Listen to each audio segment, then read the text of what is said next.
Story number 1. Whispers on the Ice. The Haunting of Maine's Boathouse. I still wake up in the dead of night.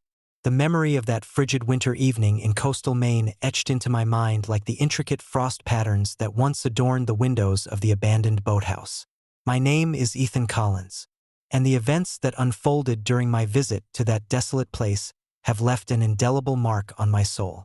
A constant reminder of the thin veil between the living and the restless spirits that linger in forgotten corners. The coastal region of Maine has always held a certain allure for me, a blend of rugged beauty and haunting solitude that drew me in like a moth to a flame. As a writer, I sought inspiration in the untamed landscapes and the whispered legends that seemed to seep from every snow-covered pine tree and weathered dock.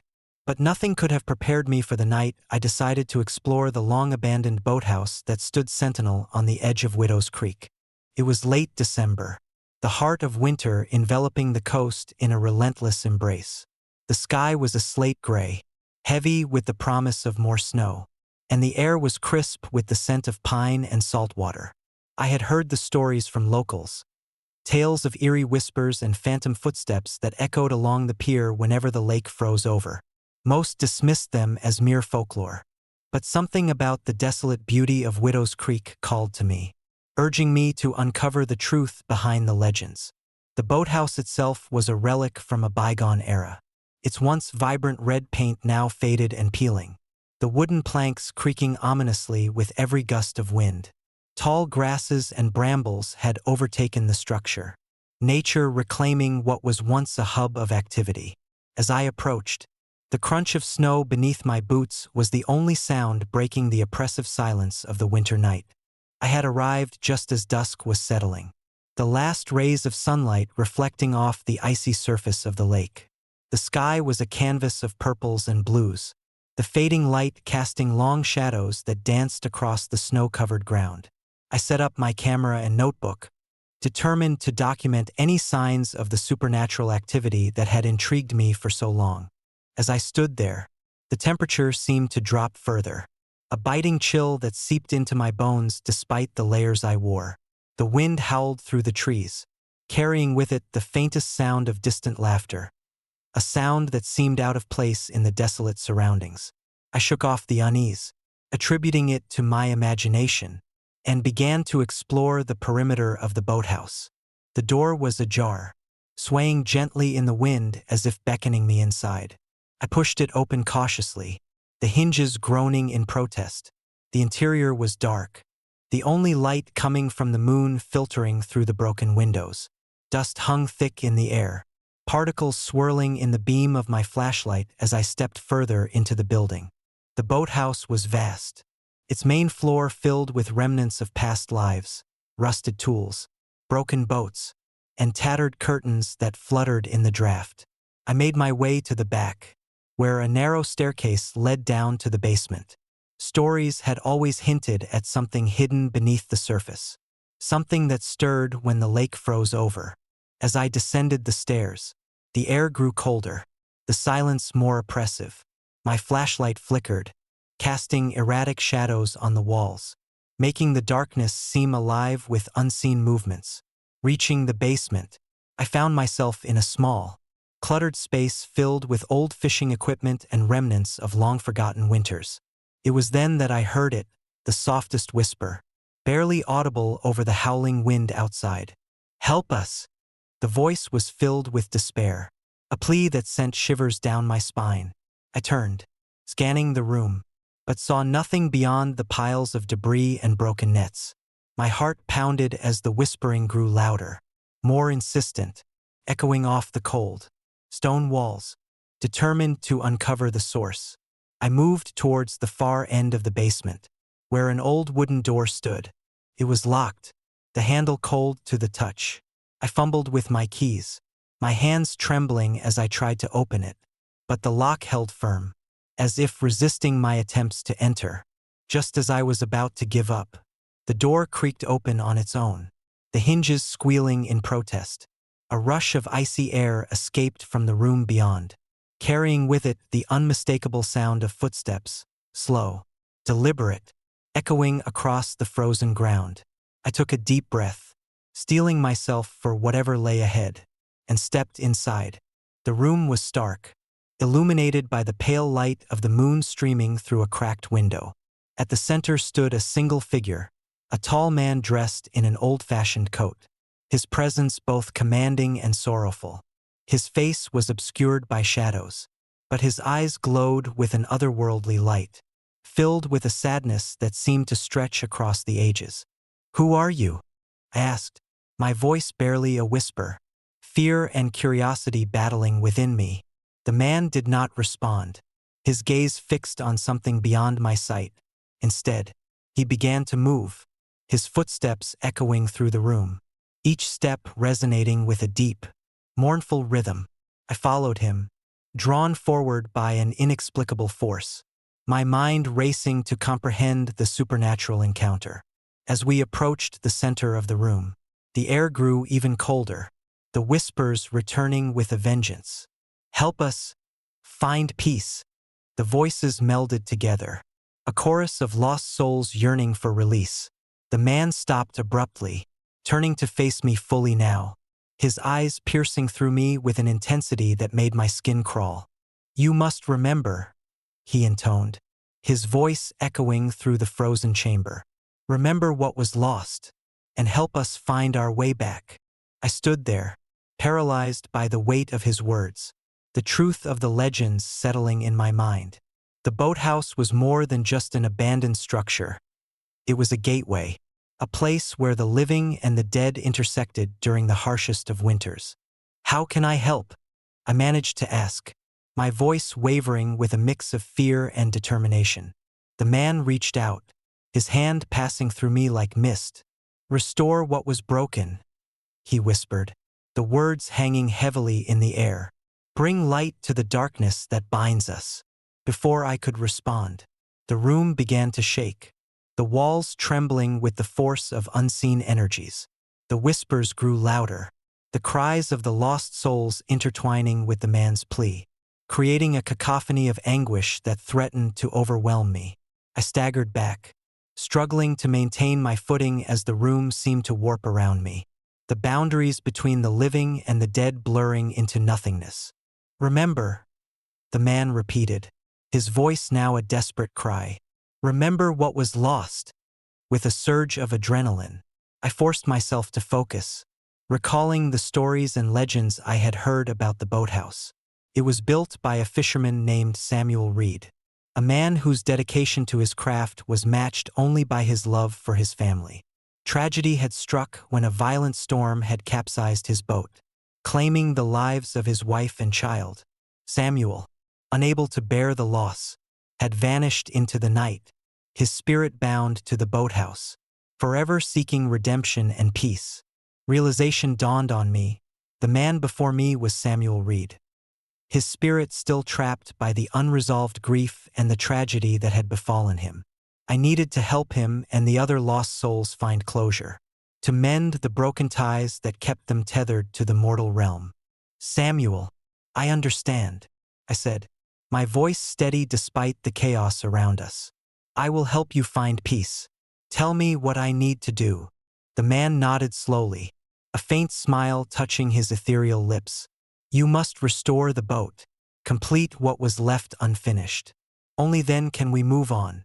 Determined to honor his request, I left the boathouse with a sense of purpose. The storm had subsided, leaving the world outside in a serene blanket of snow, the oppressive darkness lifted by the promise of dawn.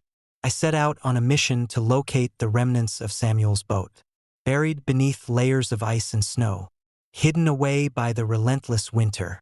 Days turned into weeks as I scoured the frozen landscape, driven by the need to fulfill Samuel's last wish. The task was arduous, the cold biting into my skin, but the thought of freeing the lost souls kept me moving forward. Finally, after countless hours of searching, I uncovered the broken hull of Samuel's boat, its timbers cracked and weathered by time and tragedy.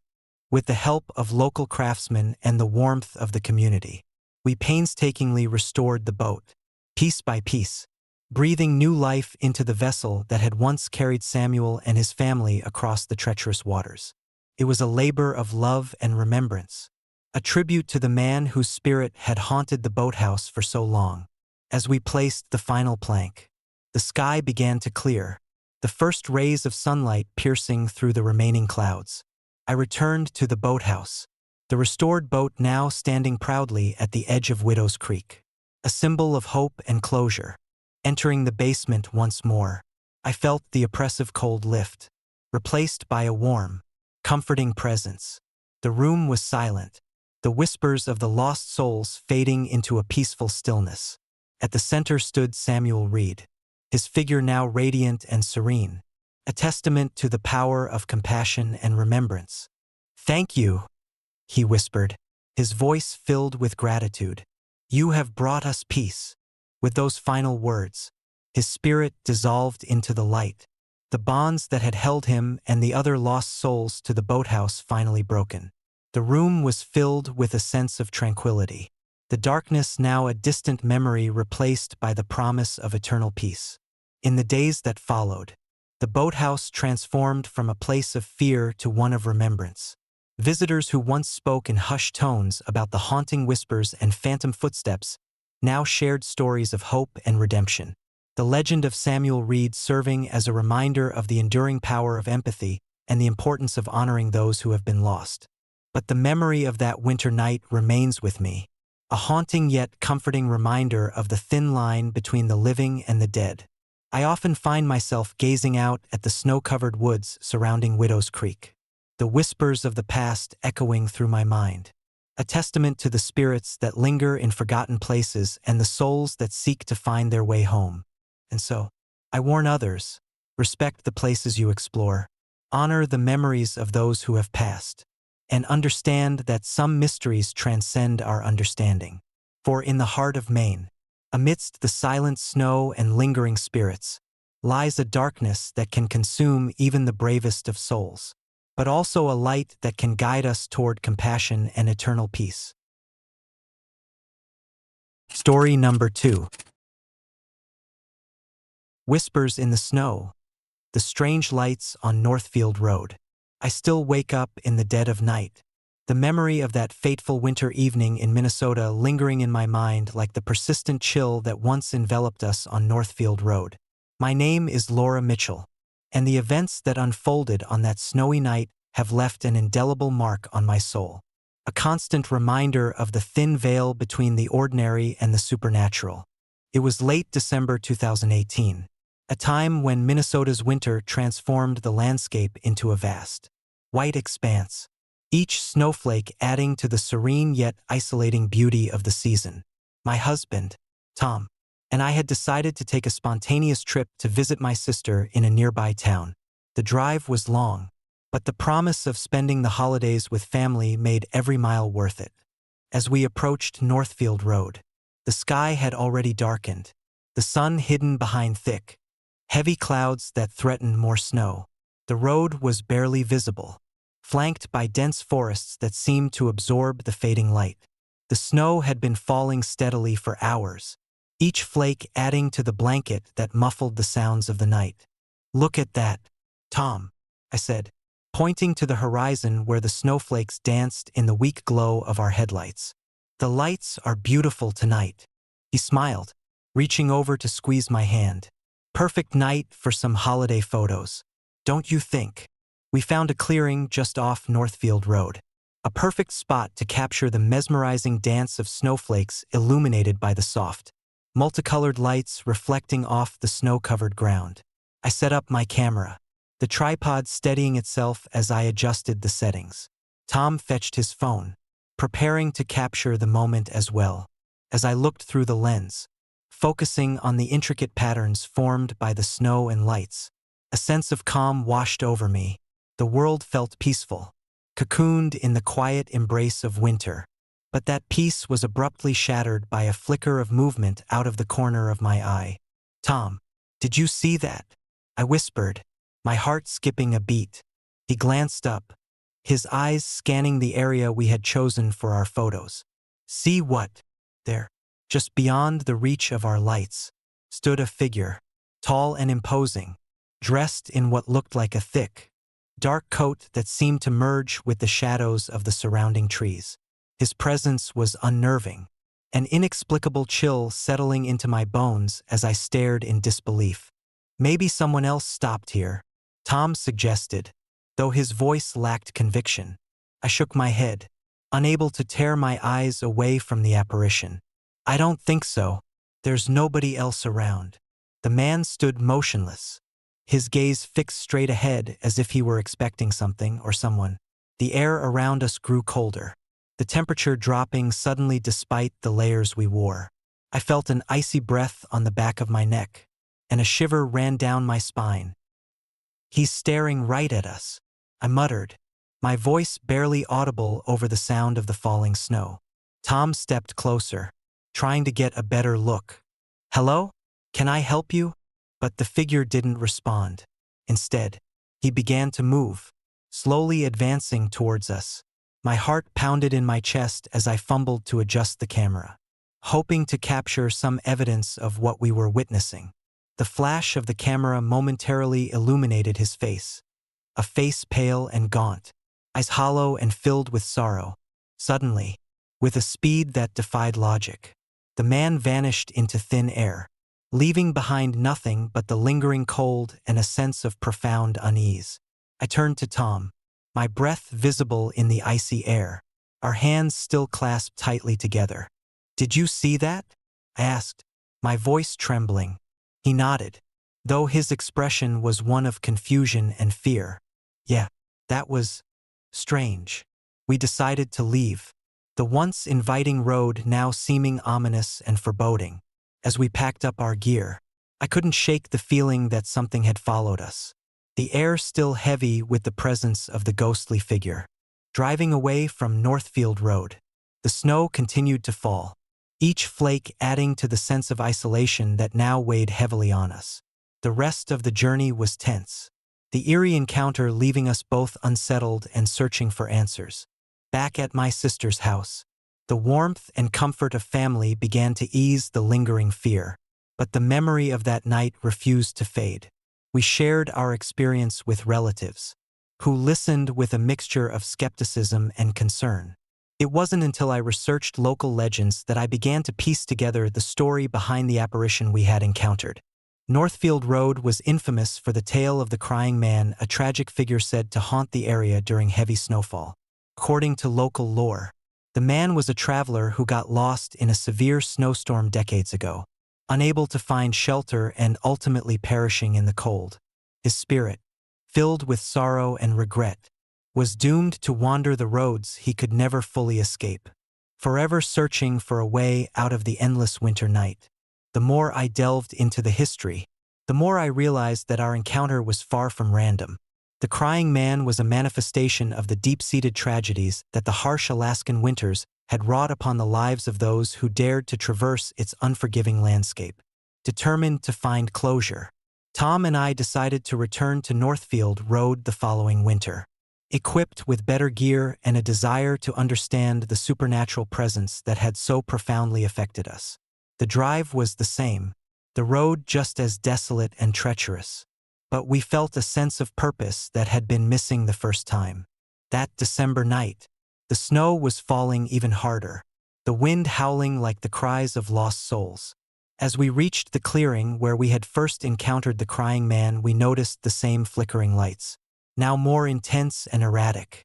I set up the camera again, determined to capture whatever might be lurking in the shadows. "Let's stay calm," Tom advised, his voice steady despite the rising tension. "We need to observe without reacting." We waited, the minutes stretching into hours as the storm raged on. The silence was oppressive, broken only by the relentless pounding of snow against the ground. Then, just as the midnight hour approached, the same figure appeared, his presence both familiar and haunting. "Tom, I think he's here again," I whispered, feeling the cold air press in around us. This time, we were prepared. Instead of reacting with fear, we approached the figure with a mixture of empathy and determination. "We know your story," Tom began softly. "We want to help you find peace." The man stood still, his sorrowful eyes meeting ours, A profound silence enveloped us as we waited for a response, our hearts racing with anticipation. Slowly, he began to move, his form becoming more defined as he gestured towards the dense forest beyond the clearing. "We need to follow," I said, understanding that this was our chance to help the restless spirit. With cautious steps, we followed his lead, the snow crunching beneath our boots as we ventured deeper into the woods. The storm began to abate, the intensity of the snowlight diminishing as dawn approached.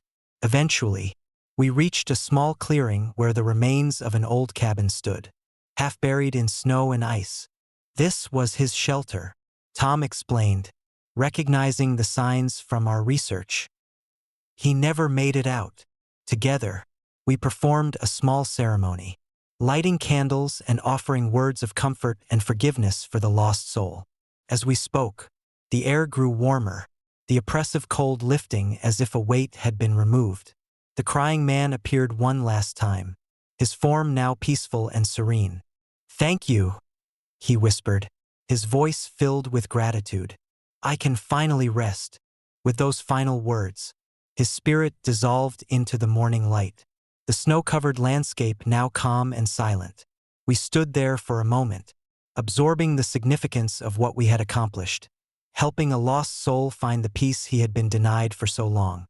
Driving back from Northfield Road, the sun began to rise, casting a warm glow over the snow-covered landscape. The road felt different, no longer ominous but instead a place of closure and redemption.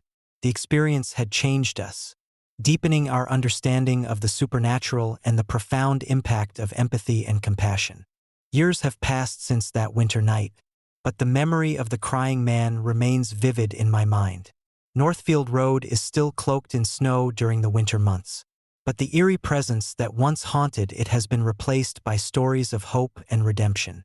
The legend of the crying man serves as a reminder of the enduring power of the human spirit and the mysteries that lie hidden beneath the surface of our everyday lives. But sometimes, on particularly snowy nights, I catch a glimpse of a faint light in the distance, a whisper of the past reminding me that some spirits still linger, seeking peace and understanding. The snow continues to fall, each flake a testament to the beauty and danger of winter, the silence holding secrets that only the brave dare to uncover. And so, I warn others, respect the power of nature, honor the memories of those who have been lost, and understand that some mysteries transcend our understanding. For in the heart of Minnesota, amidst the silent snow and lingering spirits, lies a darkness that can consume even the bravest of souls, but also a light that can guide us toward compassion and eternal peace. Story number 3. Echoes in the frost. The house in the frozen woods. I still wake up in the dead of night. The memory of that fateful winter evening in New Hampshire etched into my mind like the icy frost that once enveloped the abandoned house deep within the woods. My name is Alex Turner, and the events that unfolded that night have left an indelible mark on my soul, a constant reminder of the thin line between curiosity and peril. It was early December, the heart of winter settling over the suburban stretches of New Hampshire with a relentless grip. The snow fell thick and heavy, transforming familiar streets into silent, white expanses. Our town, Maple Ridge, was the kind of place where everyone knew each other, where traditions were upheld with unwavering devotion, and where the allure of the unknown rarely tempted the cautious minds of its residents. But for my friends and me, Jason, Emily, and Mia, the promise of adventure was too irresistible to ignore.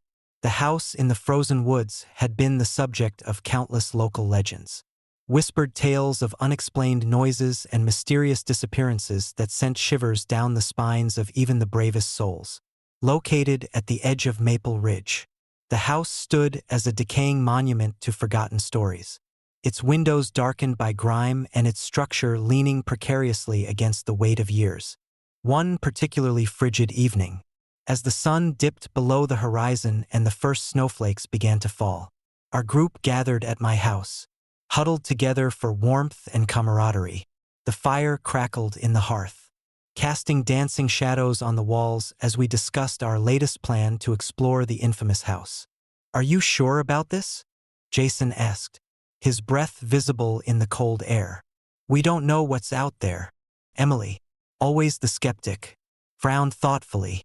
"It's just an old house, Jason. There's probably nothing there. Besides, we've never gone back." Mia, the most daring of us all, grinned.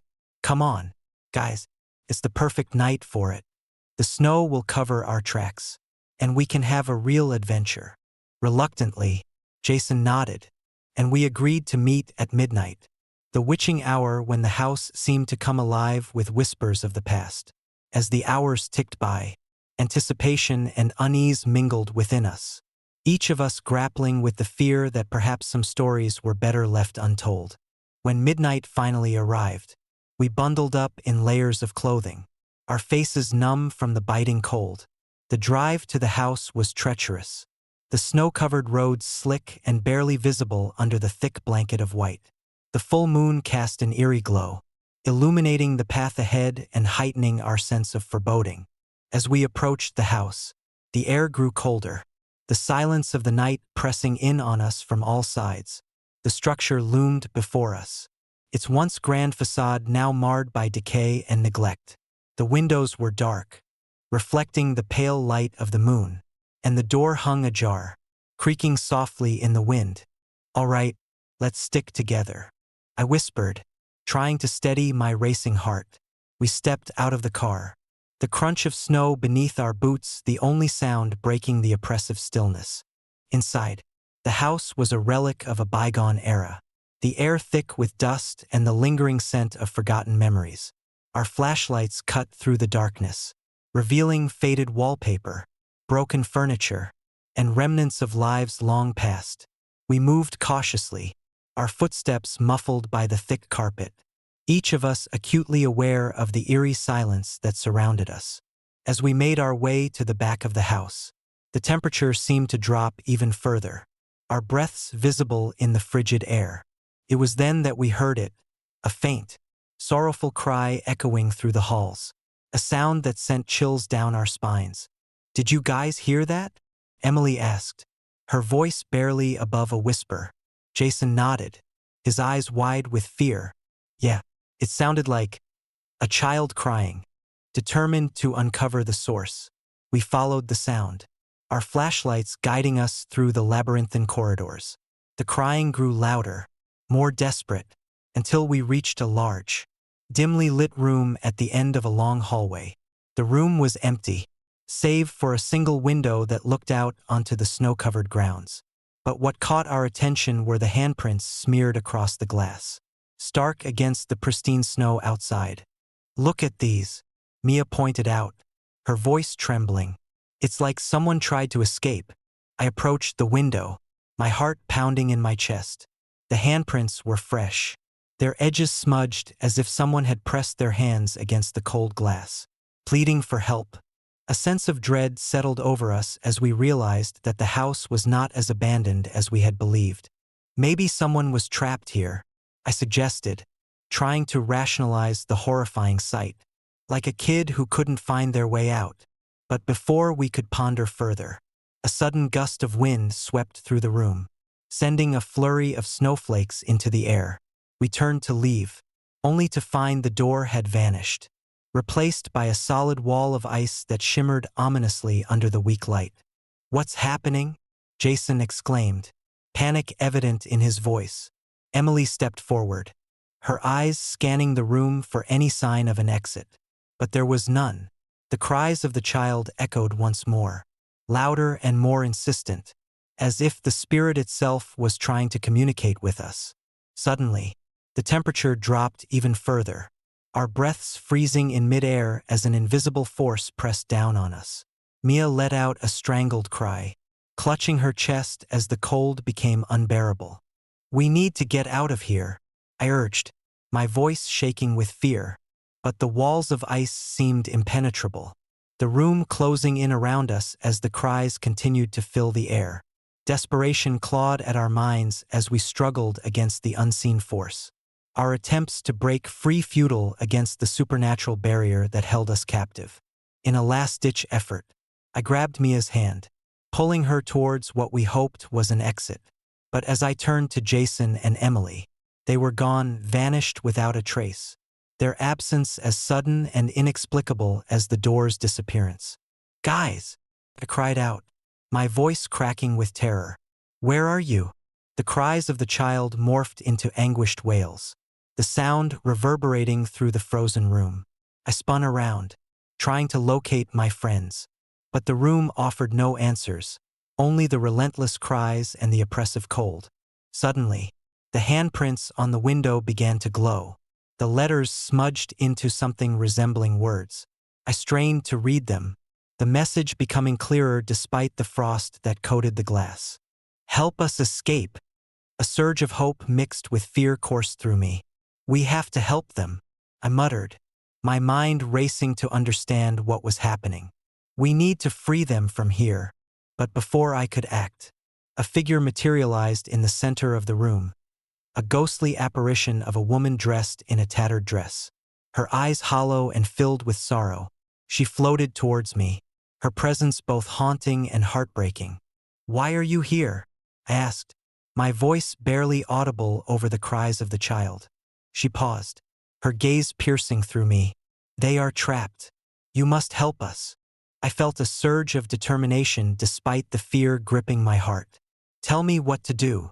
The apparition gestured towards the window, her fingers pointing to the handprints that now resembled a map leading deeper into the woods. "Follow the path, find the source, and set us free." With no other choice, I gathered my courage and set out into the frozen night, the glowing handprints guiding my way through the thickening snow.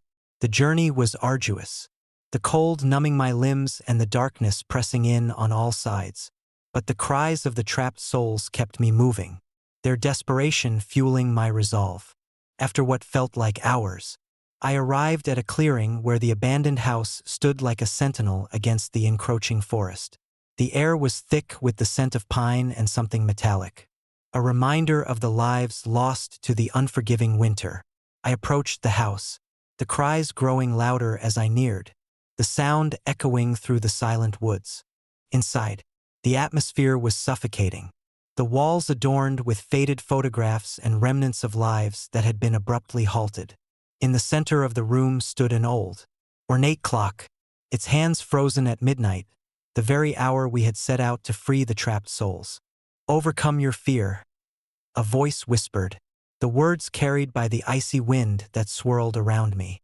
"Only then can we be free." Summoning every ounce of strength, I reached out and touched the clock, my fingers trembling as they made contact with the cold metal. The clock began to chime, the sound resonating through the house like a beacon of hope. The room filled with a blinding light, and the frozen walls began to melt away, revealing the spirits of those who had been trapped within.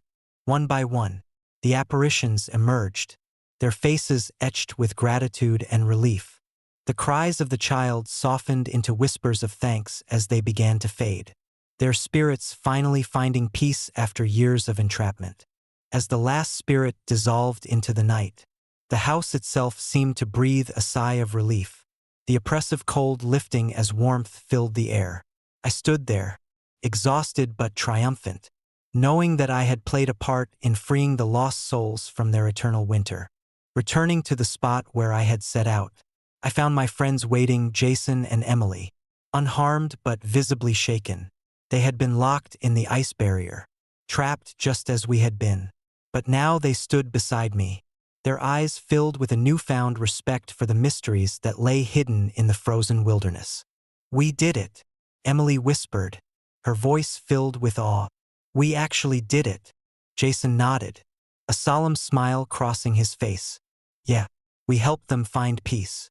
As we made our way back through the snow-covered roads, the first light of dawn breaking through the darkness, I couldn't help but feel a sense of accomplishment mixed with a lingering unease. The house in the frozen woods stood silent once more, its secrets finally laid to rest beneath the relentless winter. But the memory of that night remains with me, a haunting reminder of the thin line between curiosity and caution, and the enduring power of compassion in the face of the unknown. I often find myself gazing out at the snow-covered woods, the whispers of the past echoing through my mind, a testament to the spirits that linger in forgotten places and the souls that seek to find their way home. And so, I warn others, respect the mysteries that lie beyond the veil, honor the memories of those who have been lost, and understand that some paths should be tread with care. For in the heart of New Hampshire, amidst the silent snow and frozen woods, lies a darkness that can consume even the bravest of souls, but also a light that can guide us toward understanding and eternal peace. Story number 4. Echoes in the Snow, the Bell of Stanley Hotel. I still wake up in the dead of night, the memory of that frigid December evening in 2015 lingering in my mind like the persistent chill that once enveloped the grand halls of the Stanley Hotel in Colorado. My name is Daniel Harris, and the events that unfolded during my stay have left an indelible mark on my soul, a constant reminder of the thin veil between the living and the restless spirits that linger in forgotten places. The Stanley Hotel, perched majestically on Estes Park's rocky outcrop, is a relic of a bygone era, a place where history and legend intertwine. Known for inspiring Stephen King's The Shining, it stands as a testament to opulence and eerie grandeur, its sprawling architecture and sweeping views concealing secrets that time itself seems reluctant to forget. I had always been fascinated by its storied past, the tales of ghostly apparitions and unexplained phenomena that drew thrill-seekers and paranormal enthusiasts from far and wide. It was December 14th, 2015, when I decided to book a weekend stay at the Stanley, eager to experience firsthand the haunted whispers that had fueled countless ghost stories. My friends, Sarah and Mike, joined me, their skepticism balanced by a shared curiosity that made the prospect of a haunted hotel trip irresistible. Little did we know, our adventure would become a chapter of our lives we'd never wish to revisit. Upon arrival, the snow was falling thickly, each flake settling softly on the pristine grounds and adding a layer of silence to the already hushed ambience of the hotel. The lobby was a marvel of Victorian elegance, with marble floors reflecting the warm glow of crystal chandeliers and grand staircases that seemed to stretch endlessly into shadowy depths. We were shown to our rooms, each one a blend of historic charm and modern comfort, adorned with antique furnishings and intricate woodwork that whispered tales of the past. That first night, as we settled into our rooms, the atmosphere was both inviting and unsettling. The wind howled outside, rattling the windows and sending snow swirling in chaotic patterns across the landscape. We shared stories by the fireplace, the flickering flames casting dancing shadows that seemed to move with a life of their own. It was during one of these quiet moments that the first hint of something amiss made itself known. At around midnight, I was awakened by the faint sound of piano music drifting through the thin walls of my room. At first, I thought it was a dream, the result of exhaustion and the cold seeping into my bones. But the melody was distinct, a hauntingly beautiful tune that seemed to emanate from the depths of the hotel itself. I sat up, listening intently, but the music faded into silence as mysteriously as it had appeared. I brushed it off as the hotel's background music or perhaps an echo from the grand ballroom, and tried to return to sleep. However, the sound persisted intermittently throughout the night, each time more pronounced and sorrowful. The next morning, over breakfast, I mentioned it to Sarah and Mike, who admitted to hearing similar melodies echoing through their rooms. The shared experience only heightened our curiosity and unease. Determined to uncover the source, we decided to explore the hotel's grand ballroom. As we ascended the sweeping staircase, the heavy wooden steps creaked under our weight, each echo amplifying the tension that built between us. The ballroom was a cavernous space, adorned with ornate chandeliers and vast mirrors that reflected the opulent decor and the soft glow of candlelight. To our surprise, the room was completely empty. No grand piano, no musicians, nothing to suggest where the music was coming from. Confusion gnawed at us as we exchanged puzzled glances. It was then that we noticed the old, ornate bell hanging from the ceiling, its surface dulled by years of neglect. The bell seemed out of place, its presence a silent sentinel in the vast emptiness of the ballroom.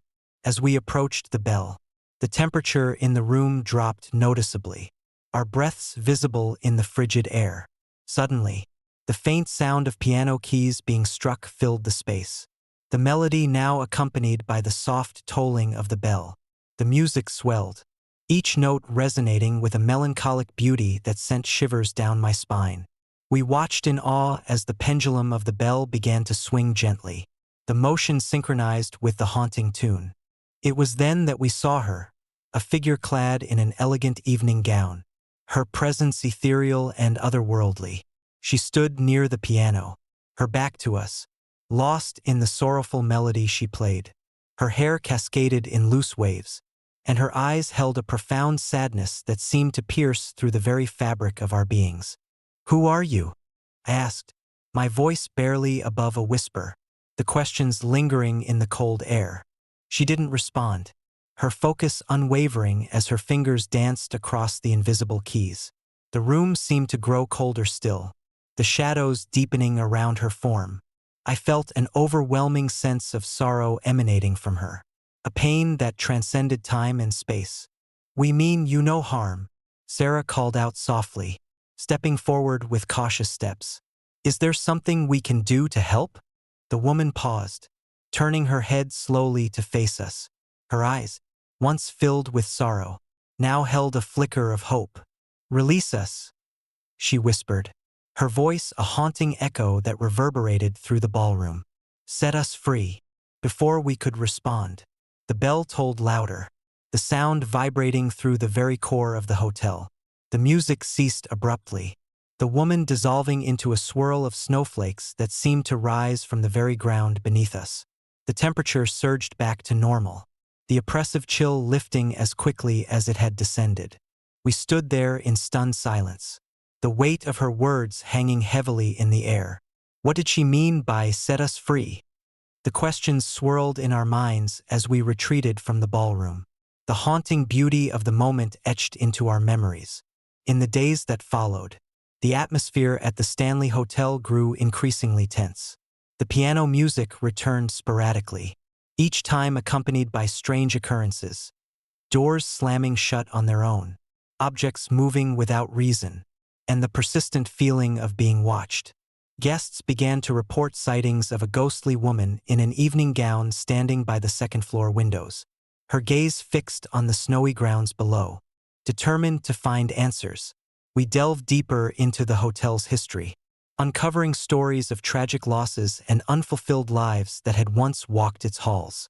It was then that we discovered the tale of Evelyn Hartley, a young woman who had perished in a tragic accident within the ballroom decades ago.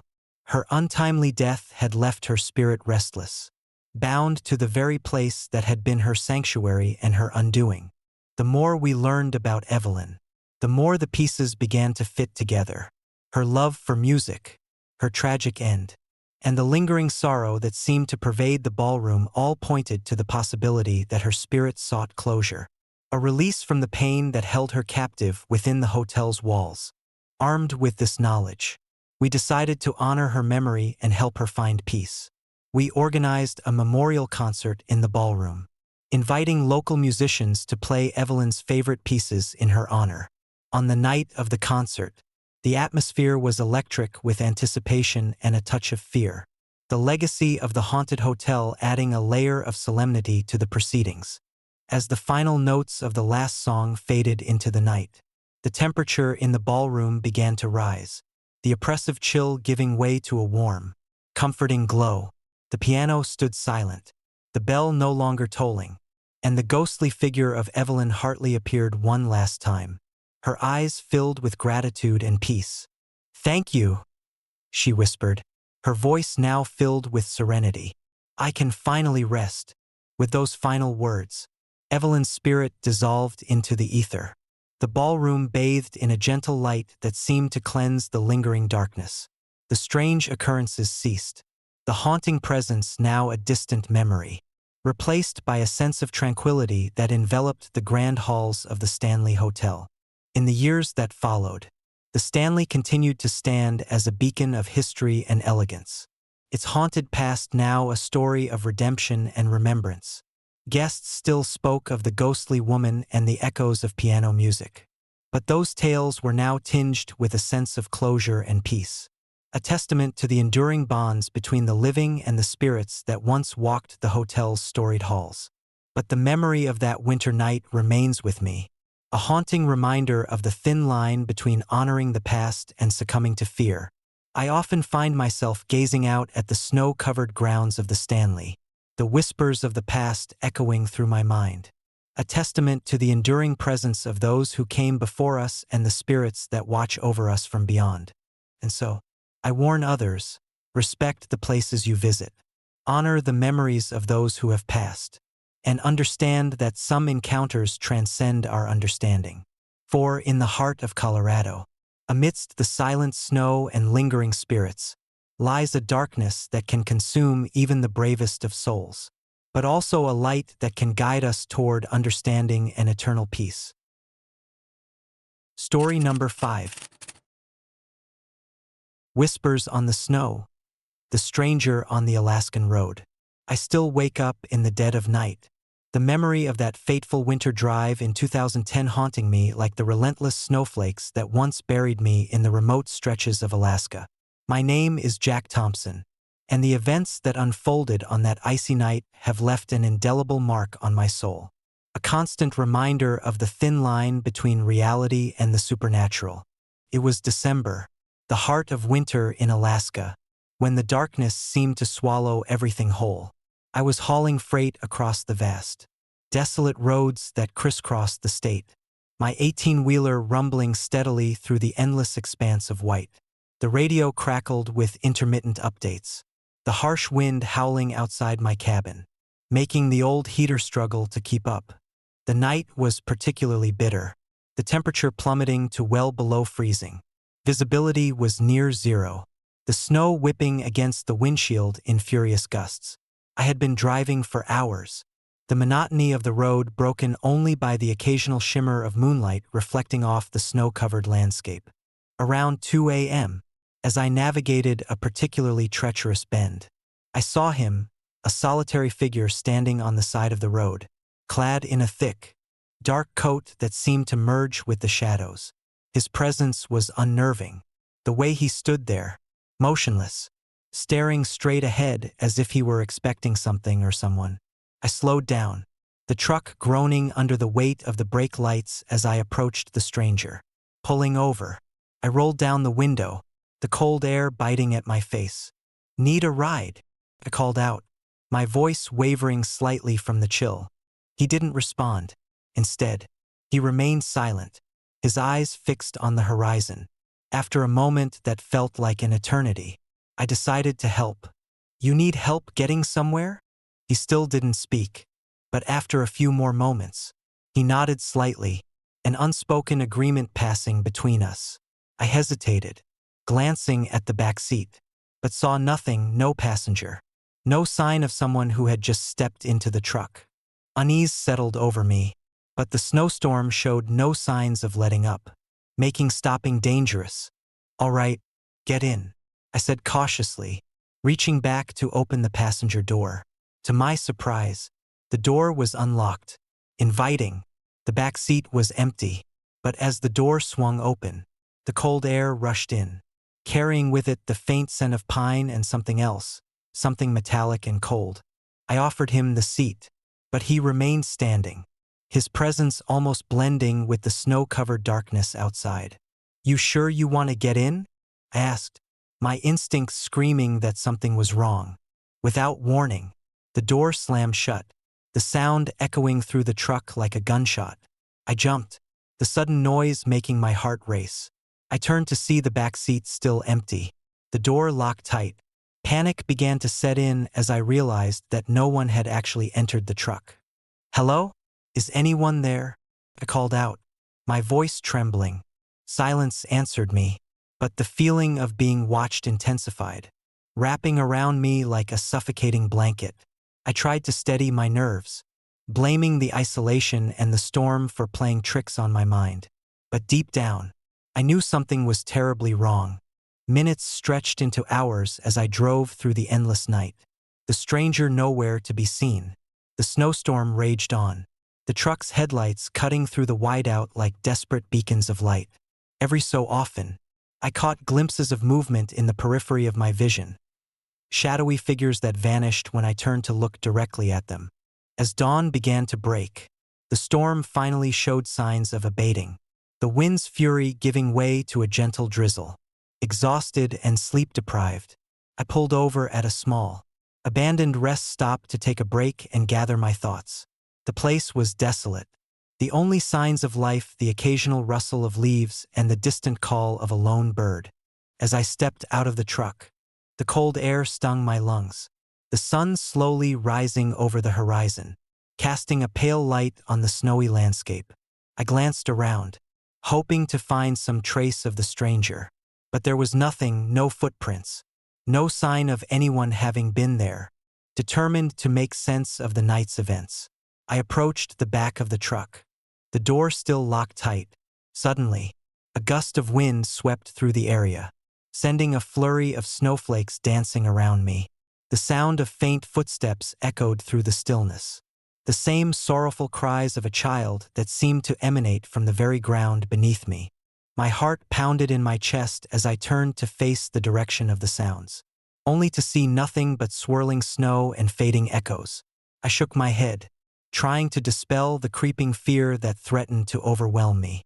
But then, out of the corner of my eye, I saw him, a ghostly figure standing at the edge of the rest stop, his presence almost ethereal against the snowy backdrop. He was dressed in the same thick coat, his face obscured by the shadows, eyes hollow and filled with sorrow.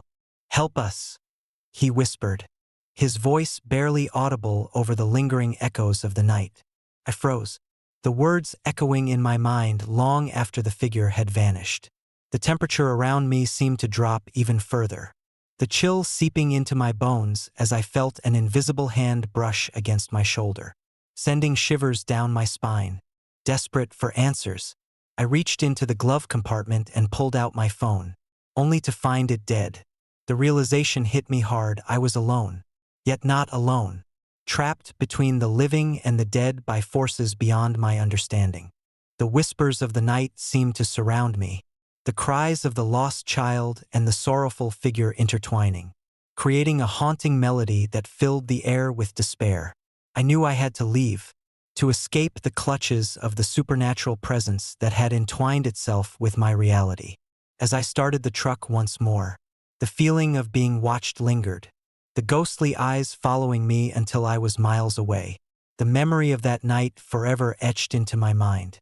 The roads ahead were still treacherous, but I drove on, the experience serving as a stark reminder of the mysteries that lie hidden in the frozen wilderness of Alaska. In the days that followed, I couldn't shake the feeling that something was still watching me, the shadows of that night clinging to me like the persistent snow.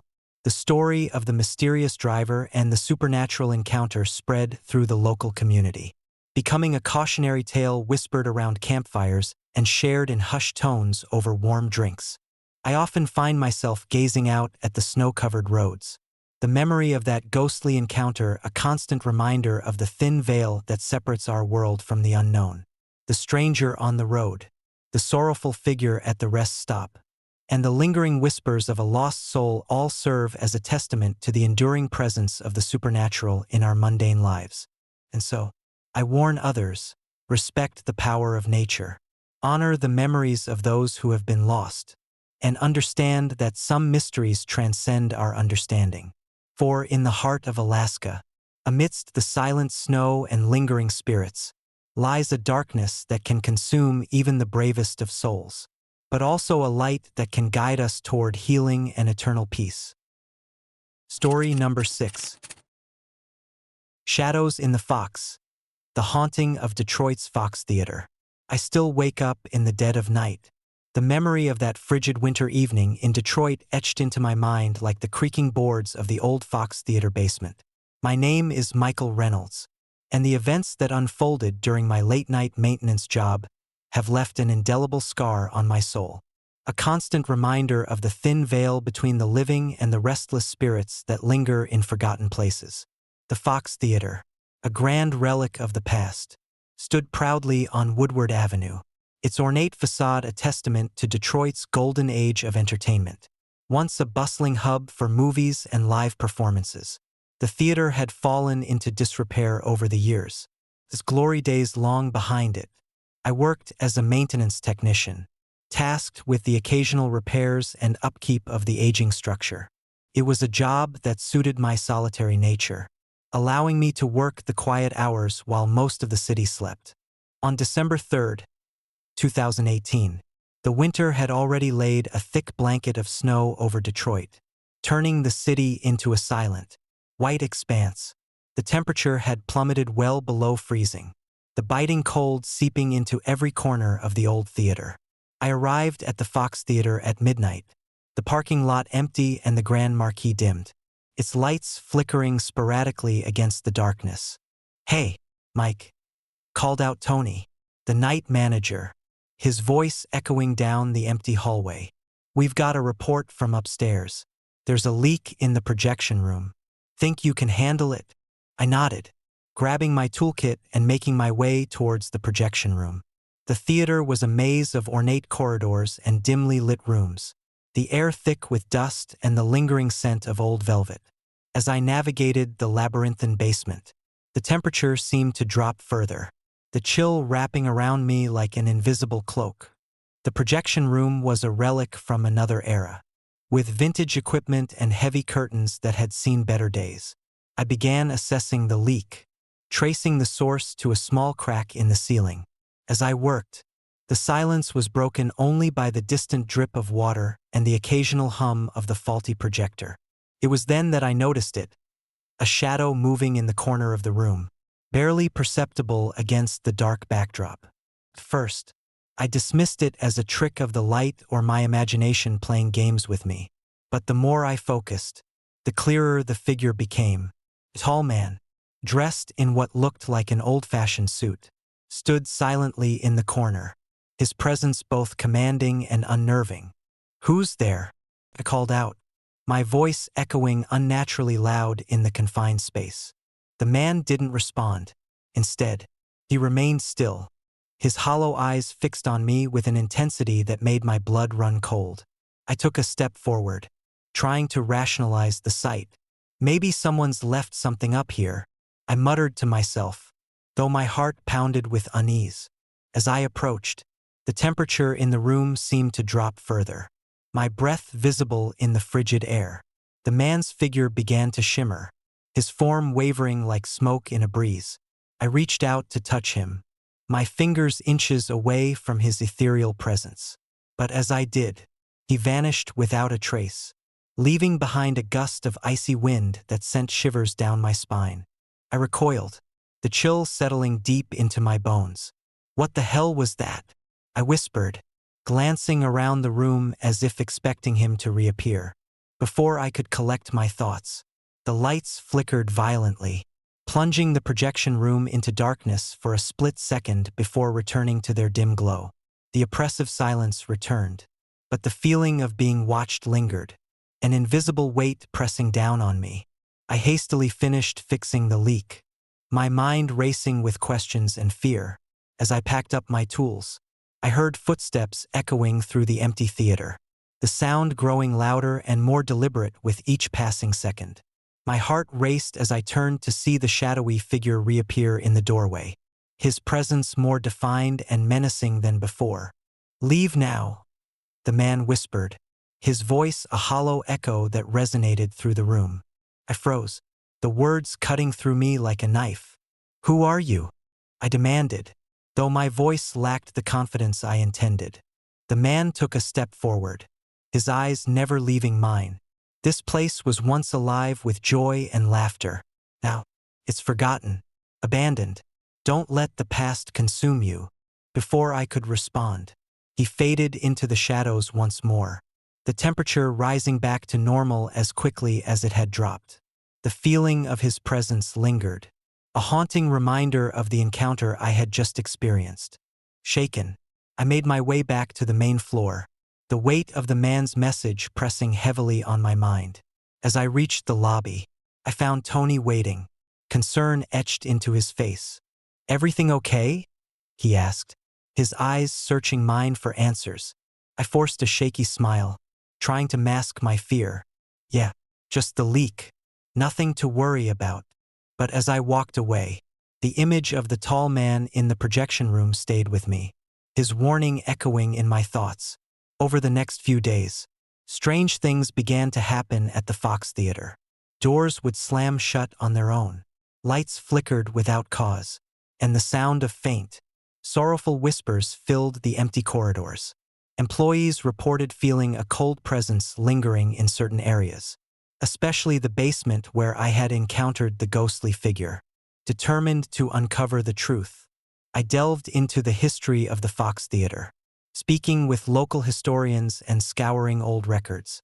It was then that I discovered the tragic story of Thomas Whitaker, a projectionist who had worked at the theater for decades. In December 1985, during a particularly harsh winter, Thomas had died in a freak accident in the projection room, his body found tangled in the faulty equipment. The incident had been ruled an accident, but rumors persisted that Thomas had been more than just a simple projectionist. Some believed he had a deeper connection to the theater's legacy. The more I learned about Thomas, the more the pieces of the puzzle began to fit together. His dedication to his job, the tragic accident, and the lingering sadness that seemed to pervade the theater all pointed to the possibility that his spirit had remained, unable to find peace after his untimely death. Armed with this knowledge, I decided to perform a small memorial for Thomas, a gesture of respect and acknowledgement for the man who had dedicated his life to preserving the magic of the Fox Theater. I gathered old photographs, lit a few candles, and stood in the projection room, hoping to soothe the restless spirit that had haunted me for so long. As I spoke softly, recounting Thomas's contributions and the legacy he had left behind, the atmosphere in the room began to change. The oppressive chill lifted, replaced by a sense of warmth and tranquility. The lights steadied, and the shadows receded, leaving behind a peaceful stillness that enveloped the space. Suddenly, the temperature dropped once more, and the ghostly figure of Thomas Whitaker appeared before me, his eyes now filled with gratitude and peace. "Thank you," he whispered, his voice no longer hollow but filled with genuine emotion. "I can finally rest." With those final words, Thomas's spirit faded into the ether. The projection room bathed in a warm, golden light that seemed to cleanse the lingering darkness. The strange occurrences ceased, the haunting presence no longer a threat but a reminder of the importance of respect and remembrance. In the weeks that followed, the Fox Theater returned to its usual self, the eerie atmosphere replaced by a renewed sense of purpose and community. The legend of Thomas Whitaker became a part of the theater's rich history, a story of dedication, tragedy, and redemption that bound us all together in a shared understanding of the unseen forces that watch over us. But the memory of that winter night remains with me, a haunting reminder of the thin line between honoring the past and succumbing to fear. I often find myself gazing at the grand facade of the Fox Theater during the cold winter months, the lingering whispers of the past echoing through my mind, a testament to the enduring bonds between our world and the spirits that linger in forgotten places. And so, I warn others, respect the places you work, honor the memories of those who have passed, and understand that some encounters transcend our understanding. For in the heart of Detroit, amidst the silent snow and lingering spirits, lies a darkness that can consume even the bravest of souls, but also a light that can guide us toward understanding and eternal peace. Story number 7.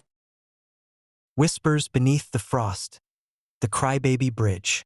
I still wake up in the dead of night, the memory of that fateful winter evening in 2015 haunting me like the relentless snowfall that once cloaked the infamous Crybaby Bridge in Indiana. My name is Ethan Miller, and the events that unfolded on that icy night have left an indelible mark on my soul.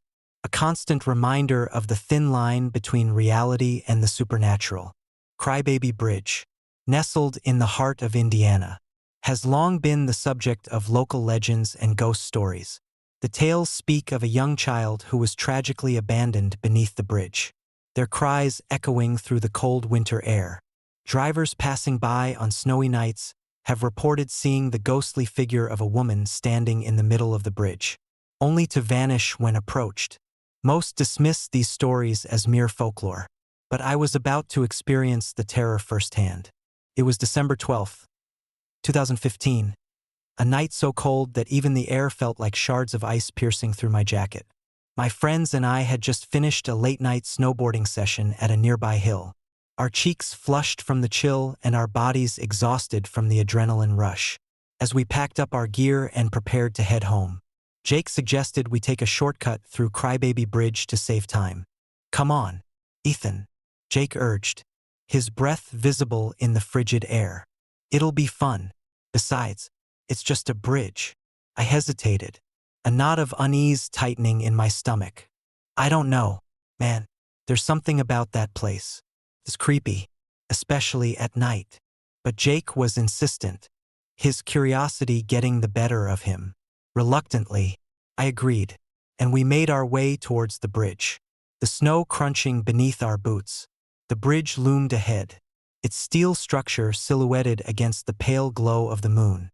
The snow had accumulated thickly, covering the pavement and creating an almost seamless white expanse that stretched into the darkness.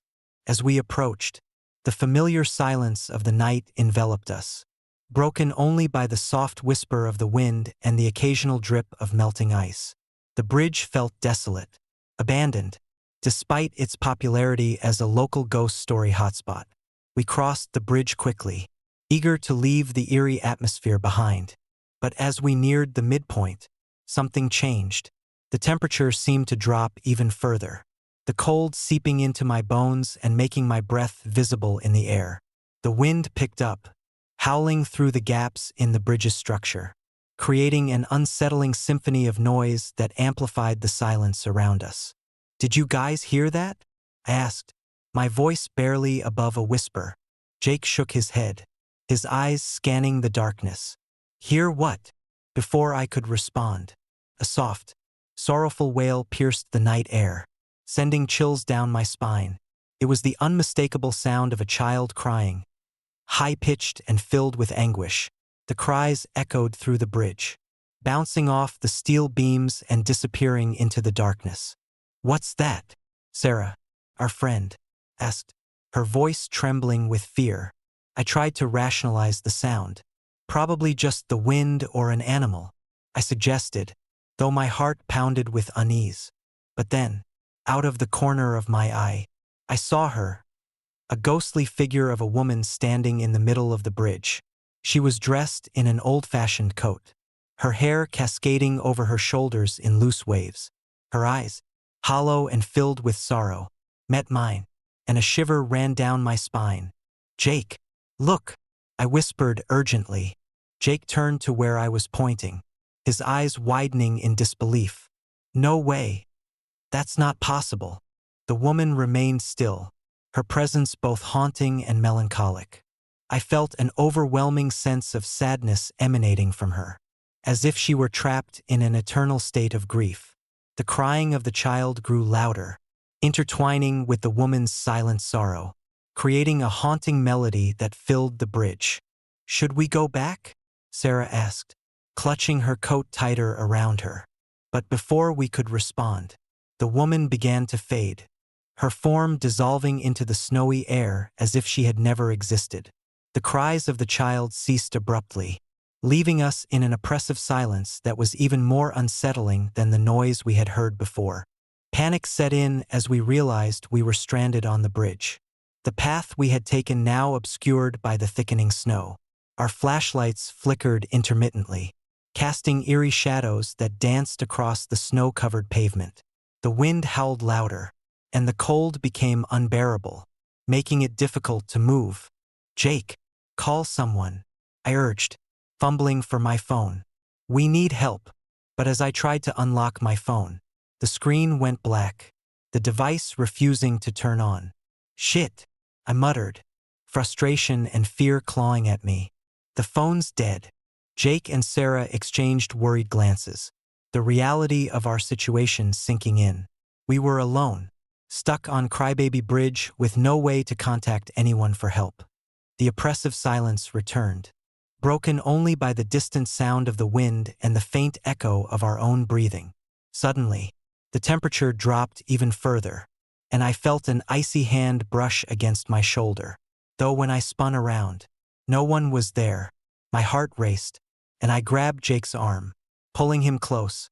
"Something's wrong," I whispered, my voice barely audible over the howling wind. As if on cue, the ghostly figure of the woman reappeared, her presence more defined and sorrowful than before. The cries of the child returned, louder and more desperate, filling the bridge with an overwhelming sense of despair. "Please, help us," the woman whispered, her voice echoing through the snow-covered expanse. "We are lost." I felt tears welling up in my eyes, the woman's plea resonating deeply within me. "What do you want?" I asked, my voice cracking with emotion. The woman remained silent, her gaze fixed on me with an intensity that made my skin crawl. The crying of the child intertwined with her silent sorrow, creating a haunting chorus that seemed to tug at the very fabric of my being. "Help us find peace," I whispered, my heart aching with empathy and fear. Suddenly, the wind stilled, and the temperature began to rise, the oppressive chill dissipating as quickly as it had arrived. The ghostly figure of the woman and the cries of the child faded into the night, leaving us alone once more on the desolate bridge. Jake and Sarah looked at me, their faces pale and eyes wide with fear and disbelief. "We need to get out of here," Jake said, his voice trembling. We hurried towards the end of the bridge, our movements slow and labored in the deepening snow. The path ahead seemed to stretch endlessly, but we pushed forward, driven by a desperate need to escape the haunting presence that had plagued us. As we finally reached the other end of the bridge, the storm began to subside, the snow slowing to a gentle fall. The oppressive atmosphere lifted, replaced by a serene stillness that blanketed the landscape. Exhausted and shaken, we collapsed into each other's arms, the memory of the night's events seared into our minds. In the days that followed, the story of our encounter spread through Maplewood, turning Crybaby Bridge into an even more infamous local legend.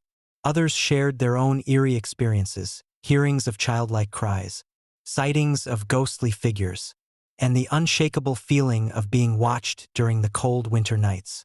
Determined to understand what we had experienced, I delved into the history of Crybaby Bridge, uncovering the tragic story of Emily Hartley, a young girl who had been abandoned by her parents during a severe snowstorm in the early 1950s.